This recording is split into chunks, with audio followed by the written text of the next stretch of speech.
नमस्कार दोस्तों, स्वागत है आपका अनुपम आईएएस एकेडमी पर। आज की वीडियो में जो विजयनगर साम्राज्य है, उसकी जो सैन्य व्यवस्था है और उसकी जो न्याय व्यवस्था है, उसे हम देखने का प्रयास करेंगे। इससे पहले हमने वीडियो में देखा कि विजयनगर साम्राज्य की जो केंद्रीय व्यवस्था है, वह किस तरीके से काम करती है। फिर हमने समझा कि जो इनकी स्थानीय प्रशासन की व्यवस्था है, वह किस तरीके से काम करती है। आज इनके हम जो सैन्य स्ट्रक्चर है, उसको ठीक से समझेंगे और जो इनकी न्याय व्यवस्था है, उसे भी ठीक से समझेंगे। विजयनगर साम्राज्य बहुत इंपॉर्टेंट है, आप इसे ध्यान रखिएगा। इसके विषय में हर उस एंगल को हमें कवर करना होगा, जिसके पूछे जाने की संभावना परीक्षाओं में हमें दिखती है। तो इसलिए एक-एक चीज को हम इतने डिटेल से देख रहे हैं, क्योंकि बहुत प्रश्न आते हैं विजयनगर साम्राज्य से। तो सैन्य व्यवस्था को हम सबसे पहले देखते हैं। हमने देखा था कि नायक व्यवस्था थी, उसके अलावा हमने देखा था आयंगार व्यवस्था भी हमको दिखती है। इन दोनों के पास ही मुख्यतः सैनिक दिखते हैं। नायकों के पास सैनिक होते थे और जो जिला स्तर की व्यवस्था थी, वहां पर भी सैनिक दिखते हैं। इन्हीं व्यवस्थाओं के तहत, क्योंकि लगभग 300 सालों तक प्रशासन चलाया था विजयनगर साम्राज्य ने, तो इन्हीं व्यवस्थाओं के तहत, यानी नायक व्यवस्था और आयंगार की व्यवस्था के तहत यह अपने प्रशासन को चलाते थे। और सैन्य व्यवस्था मुख्यतः हमको इन्हीं के पास दिखती थी। तो व्यवस्था क्या थी? जो आपकी सेना थी, वह मुख्यतः 4 भागों में विभाजित थी। यानी जो सेना का संगठन है, वह मुख्यतः 4 भागों से बनता था। एक आपकी होती थी अस्थाई सेना। अस्थाई सेना क्या होती थी? राजा के डायरेक्ट कंट्रोल में। यह राजा अपने पास रखता था। जैसे जो किले की सुरक्षा है, राजा के जो दैनिक कार्य हैं, उनके लिए, उनमें सहयोग के लिए, जो राजमहल की सुरक्षा, राजा की व्यक्तिगत सुरक्षा, यह सब अस्थाई सेना के लोग देखते थे। दूसरी व्यवस्था अस्थाई सेना। यह किसके पास थी? नायकों के पास या फिर सामंतों के पास। यह सहयोग तब करती थी जब राजा को आवश्यकता होती थी। अस्थाई सेना लगातार राजा के साथ ही रहती थी। यह पूरी तरीके से राजा के ही कंट्रोल में थी। वहीं जो अस्थाई सेना है, वह नायकों के पास होती थी या फिर सामंतों के पास। और जब राजा को आवश्यकता होती थी, तब राजा इनसे मदद लेता था या राजा के साथ आकर जुड़ते थे। इसके बाद आपकी मित्र सेनाएं। मित्र सेनाएं में हम देखते हैं कि जो सहयोगी है, जैसे इनमें हम देखते हैं कि कई बार जो आपके विदेशी हैं, वह भी सहयोग करते हैं। जैसे अरब के लोग, आपके सबसे ज्यादा पुर्तगाली जो इसमें भाग लेते हैं युद्धों में, तो यह सब भी शामिल थे। इसके बाद भाड़े के सैनिक, जैसे जो विदेशी सैनिक हैं, किराए के सैनिक हैं, घुड़सवार हैं, तोपखाने हैं, इनको नियुक्त किया जाता था। इनको एक तरीके से किराया देकर नियुक्त किया जाता था। तो एक हो गई अस्थाई सेना। अस्थाई सेना राजा के डायरेक्ट कंट्रोल में। दूसरी अस्थाई सेना जो नायकों के कंट्रोल में। तीसरी मित्र सेना जो सहयोगियों द्वारा मिलती थी। और फिर भाड़े के सैनिक। तो 4 प्रमुख भाग थे इनकी सेना के स्ट्रक्चर में। सैन्य बल की अगर हम बात करें, तो अब्दुल रज्जाक का विवरण हमको मिलता है, जो कि फारस का यात्री है और विजयनगर साम्राज्य के विषय में बताता है। यह कहता है कि जो विजयनगर साम्राज्य है, इसकी सैन्य क्षमता लगभग 10 लाख के आसपास है। इसमें 2 लाख पैदल सैनिक, 60,000 घुड़सवार और 1200 के आसपास युद्ध हाथी, नौसेना भी इसे मिलती है। तो विजयनगर साम्राज्य के पास एक बड़ी सैन्य व्यवस्था थी और उस सैन्य व्यवस्था के बेस पर वह अपना प्रशासन चलाता था। सेना 4 भागों में विभाजित थी। विजयनगर साम्राज्य कई सारी रणनीतियों के आधार पर और कई सारे युद्धों के कौशल के आधार पर अपने युद्धों को लड़ता था। इसमें भी आप देखेंगे कि जो सेना का स्ट्रक्चर है, वह डिफाइन करेगा कि किस तरह की युद्ध रणनीति अपनाई जाएगी। उसके साथ साथ जो युद्ध क्षेत्र है या फिर जो विरोधी की क्षमता है, उससे डिसाइड होता था कि किस तरह की युद्ध रणनीति अपनाई जाएगी। जैसे इनके पास व्यवस्था थी गढ़वाली रणनीति की। गढ़वाली रणनीति क्या है? किलों को घेर लेना। जो शत्रुओं के किले हैं, उनको घेर लिया जाता था, घेर कर युद्ध किया जाता था। इसे कहेंगे गढ़वाली रणनीति। अब यह रणनीति कब कामगर होगी? जब सैन्य बल काफी ज्यादा हो। तो अगर सैन्य क्षमता ज्यादा है, तो गढ़वाली रणनीति। इसके बाद गुरिल्ला युद्ध शैली, जब बहुत फेमस थी दक्षिण के क्षेत्र में, एकदम से आक्रमण करना, एकदम से पीछे हो जाना। यह कब होती थी? जब सैन्य बल कम होता था उस समय, या फिर युद्ध की ऐसी स्थितियां थी। फिर तेज घुड़सवारी और धनुर्विद्या। घुड़सवारी तेजी से हो और घुड़सवारी करते हुए धनुष चलाना, यह विद्या भी दिखती है। और इसका प्रभाव सबसे ज्यादा हम तब देखते हैं जब इनका संघर्ष होता है बहमनी साम्राज्य से, और बहमनी साम्राज्य के पास यह क्षमता दिखने लगती है। तो यह क्या करते हैं? जो तुर्की हैं, अरब के लोग हैं, उन्हें भाड़े के सैनिकों के रूप में भर्ती करते हैं। कुछ जगहों पर इनकी अस्थायी भर्ती भी की जाती है। इनकी भर्ती के बाद इस व्यवस्था को मजबूत किया जाता है। इसके बाद मंदिर रक्षा युद्ध नीति। इससे पहले क्या होता था? जो मंदिर बनते थे, वह पूरी तरीके से धार्मिक केंद्र हुआ करते थे। लेकिन हमने उत्तर भारत में यह बार-बार देखा है कि मंदिरों को लूटा जाता था। तो इन्होंने क्या किया, मंदिरों की कर दी किलेबंदी। अब यहाँ पर जो सैन्य व्यवस्था के लोग हैं, वह भी रहते थे। किला बनाकर मंदिरों की सुरक्षा करना, जिसे कहते थे मंदिर रक्षा युद्ध नीति, यह भी हमको दिखती है विजयनगर साम्राज्य में।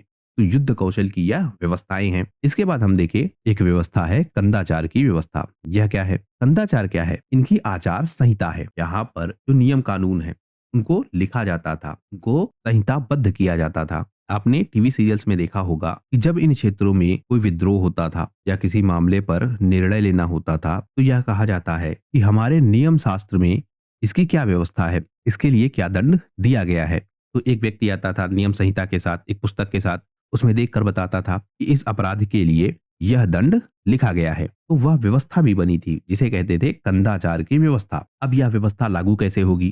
क्योंकि जो विजयनगर साम्राज्य है, उसमें जो प्रावधान है, वह प्रावधान मुख्यतः कैसे हैं? हिंदू धर्म के, और उनमें भी जो धर्मशास्त्र हैं, उन पर आधारित प्रावधान है। धर्मशास्त्रों के आधार पर नियम कानून बनाए गए हैं। इनमें सबसे फेमस क्या होगा आपका? मनुस्मृति, याज्ञवल्क्य, बृहस्पति स्मृति, जैसे कुल मिलाकर 18 स्मृति ग्रंथ हैं। तो उनके आधार पर, फिर जो वेद हैं उनके आधार पर, जो पुराण हैं उनके आधार पर, या धर्मशास्त्र से जुड़ी जो अन्य पुस्तकें हैं, जैसे हमने चर्चा की थी ताप्तांग सिद्धांत की, जो कहाँ है? अर्थशास्त्र में। जो पुस्तक किसकी है? चाणक्य की। तो इसमें भी प्रावधान है। तो इससे भी क्या है? नियम कानून बनते थे। यानी जो पूरी व्यवस्था है कंदाचार की व्यवस्था, इसमें क्या होता था, जो धर्मशास्त्र है उस पर आधारित नियम कानून बनते थे और उसी से पूरा प्रशासन चलता था। तो यह व्यवस्था भी है। इनमें हम देखते हैं कि जो न्याय व्यवस्था है, कर व्यवस्था है, दंड की व्यवस्था है, सैन्य व्यवस्था है, व्यापार करने की व्यवस्था है, सामाजिक नियम कानून की जो व्यवस्था है, किसी व्यक्ति के, किसी राजा के, किसी प्रशासक के कर्तव्य क्या है, अधिकार क्या है, वह सब कुछ इन पुस्तकों में लिखे होते थे, इन आचार संहिता में लिखे होते थे। लेकिन यहाँ आप ध्यान रखेंगे, क्योंकि जो हिंदू धर्म है उसका प्रभाव तो है, लेकिन यहाँ पर बड़ी मात्रा में मुस्लिम धर्म के लोग भी हैं। क्योंकि हमने यह भी देखा था कि इनकी भर्ती भी हुई थी बहुत सारे मुस्लिम सैनिकों की, जो मुख्यतः दिखती है देवराय के शासनकाल के दौरान। तो इनके लिए भी नियम कानून चाहिए थे, और इनमें जो इनकी अपनी व्यवस्थाएं हैं उनको ध्यान में रखना चाहिए, इनके धर्म के हिसाब से जो व्यवस्थाएं हैं। इसके अलावा जो जैन धर्म है उसका भी प्रभाव काफी हद तक विजयनगर साम्राज्य में हमें दिखता है। तो जो इनके प्रभाव हैं या इनकी धर्म से जुड़ी चीजें हैं, उन्हें भी रखना होगा।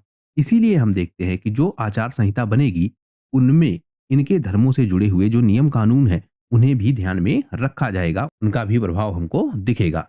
यानी धार्मिक सहिष्णुता की नीति पर यह आचार संहिता बनाई जाएगी। इस पुस्तक में जो नायक हैं, इनके अधिकारों को भी परिभाषित किया गया है, और नायकों से यह अपेक्षा होती थी कि जब उनकी नियुक्ति हो, या एक तरीके का नियम भी था कि जब उनकी नियुक्ति हो, तो वह इस आचार संहिता में लिखे गए नियम कानूनों के आधार पर या इनमें लिखे कर्तव्यों के आधार पर शपथ लें। वह एक तरीके से राजा को वचन देते थे और धर्मशास्त्रों को आधार मानकर यह शपथ लेते थे कि वह उन्हीं के आधार पर या उन्हीं के अंतर्गत रहकर काम करेंगे। तो यह व्यवस्था भी थी। इसमें जो व्यापारी हैं उनसे संबंधित नियम कानून भी थे। जैसे जो विदेशी व्यापारी हैं, पुर्तगाल के व्यापारी, अरब के व्यापारी, तुर्क के व्यापारी, इनसे किस तरह की नीतियां रखनी थी, वह भी इसमें परिभाषित था। समाज में किस तरह से जाति व्यवस्था चलेगी, किस तरह विवाह होंगे, दंड व्यवस्था कैसी है, संपत्ति के अधिकार किस तरह से होंगे, यह सब कुछ इस किताब में या इस आचार संहिता में डिफाइन था। तो कंदाचार की व्यवस्था क्या है?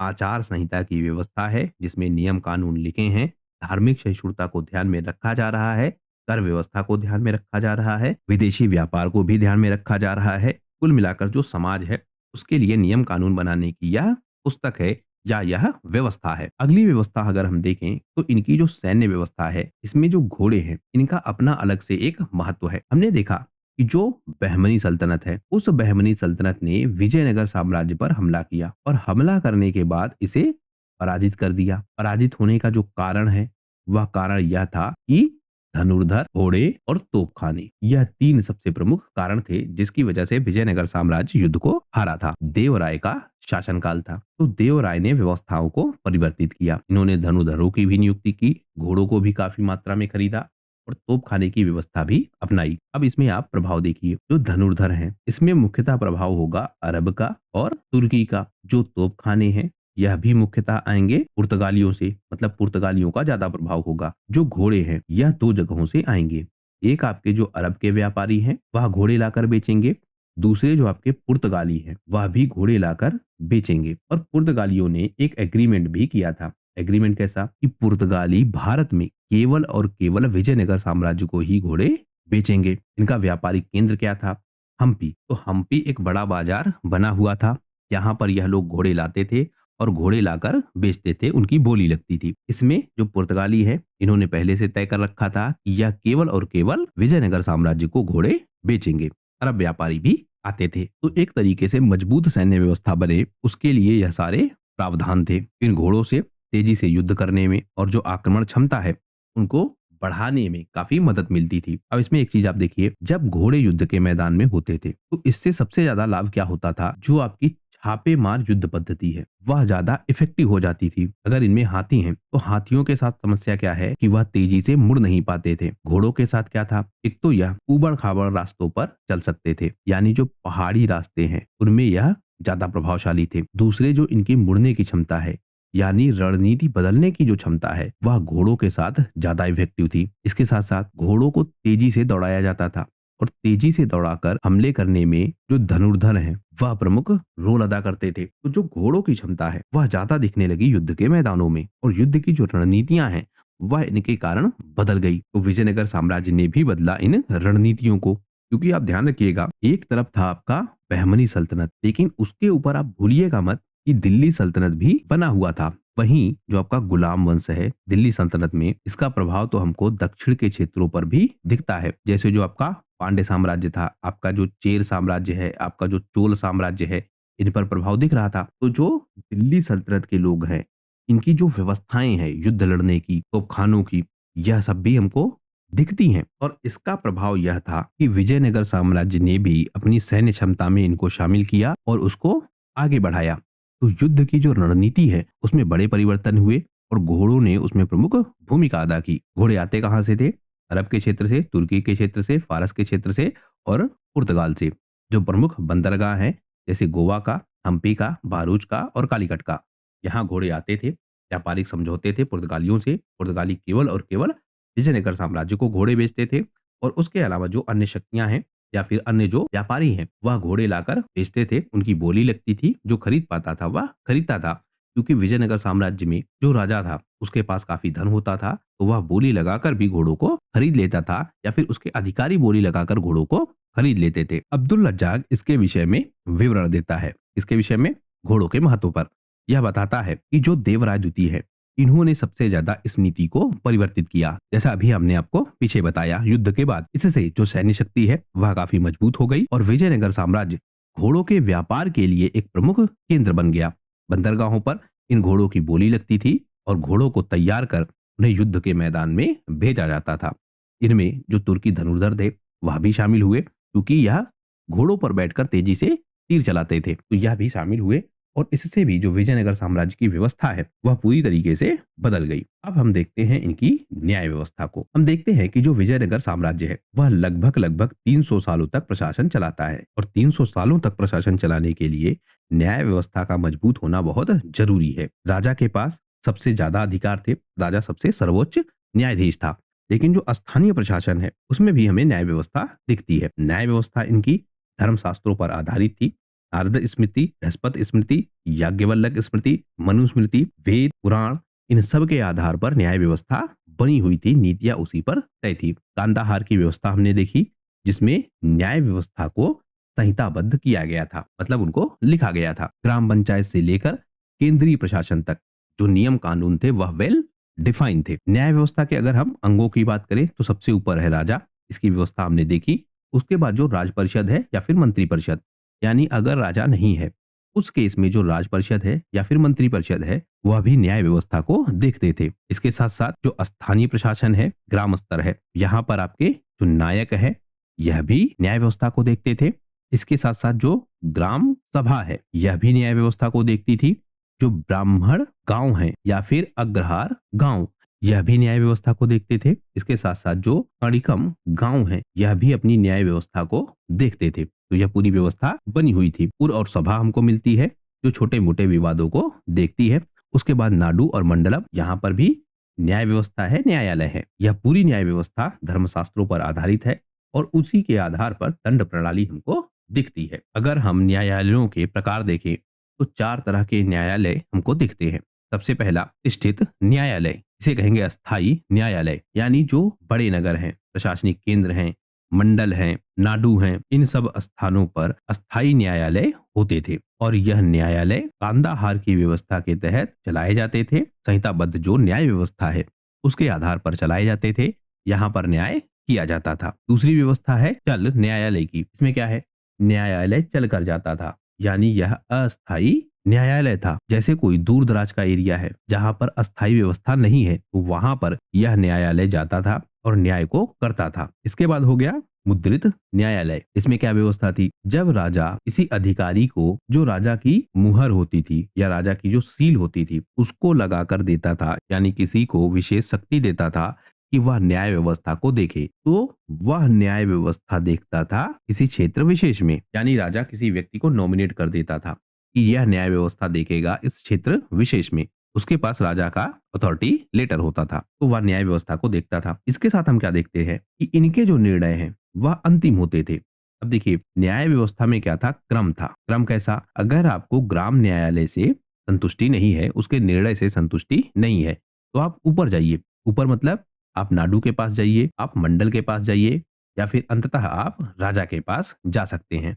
लेकिन जो आपका यह मुद्रित न्यायालय है, इसमें क्या व्यवस्था है, यह किसी क्षेत्र विशेष पर बनी होती थी। इसका कोई अपना स्तर नहीं था, यह ग्राम स्तर पर होगी या फिर मंडल स्तर पर होगी, या किसी को अधिकार दिया जाता था राजा की सीलबंद मुहर के साथ, तो वह क्या करता था, न्याय व्यवस्था को देखता था।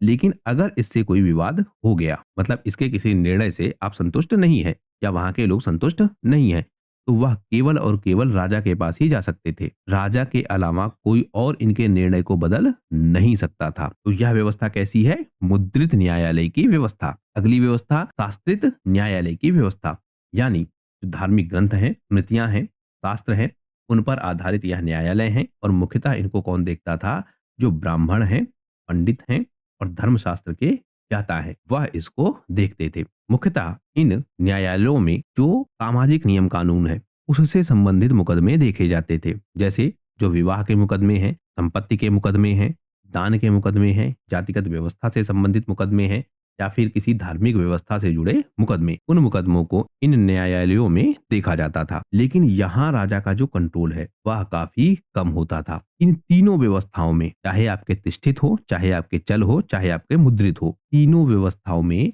जो राजा है वही अंतिम रूप से निर्णय देता था। लेकिन जो आपके शास्त्रित न्यायालय हैं, इनमें जो शास्त्रों के ज्ञाता है, धर्म पंडित है, इनका निर्णय ही मुख्यतः अंतिम रूप से हमको दिखता था। राजा इनमें हस्तक्षेप नहीं करता था। तो यह 4 प्रकार के प्रमुख न्यायालय हैं जो हमको विजयनगर साम्राज्य में दिखते हैं। इसके बाद हम देखते हैं कि जो इनकी दंड व्यवस्था है, उस दंड व्यवस्था में जो वर्ण व्यवस्था है, 4 वर्णों की व्यवस्था, उसका प्रभाव भी हमको दिखता है। जैसे जो आपके ब्राह्मण हैं, इनको कम सजा मिलती थी। जो आपके क्षत्रिय हैं, इनको ब्राह्मणों से ज्यादा, लेकिन जो आपके वैश्य हैं, इनसे कम मिलती थी। इसके अलावा जो आपके वैश्य हैं, इनको क्षत्रियों से ज्यादा लेकिन शूद्रों से कम सजा मिलती थी। सबसे ज्यादा सजा किसको मिलती थी, शूद्रों को। तो यह वर्ण व्यवस्था का प्रभाव हमको विजयनगर साम्राज्य में भी दिखता है। जैसे जब हम ब्राह्मणों को देखते हैं तो इनको प्रायः मृत्युदंड नहीं मिलता था, ब्राह्मणों को मारा नहीं जाता था, यानी सजा के तौर पर। इनको क्या सजा मिलती थी,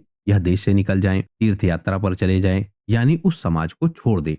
कभी कभी हम देखते हैं कि जो ब्राह्मण है इनको आर्थिक दंड भी मिलता था, जुर्माना इनको भरना पड़ता था। लेकिन मुख्यतः क्या होता था, इन ब्राह्मणों को देश निकाला दे दिया जाता था अगर यह कोई अपराध करते थे, या फिर इनका सामाजिक बहिष्कार कर दिया जाता था, गांव से इनको बाहर कर दिया जाता था, किसी क्षेत्र विशेष पर जाकर अपना या रहते थे। मुख्यतः इनको मृत्युदंड नहीं दिया जाता था। इसके साथ साथ जो क्षत्रिय हैं, इनको मृत्युदंड दिया जाता था, लेकिन तब जब यह राजा के खिलाफ विद्रोह करे।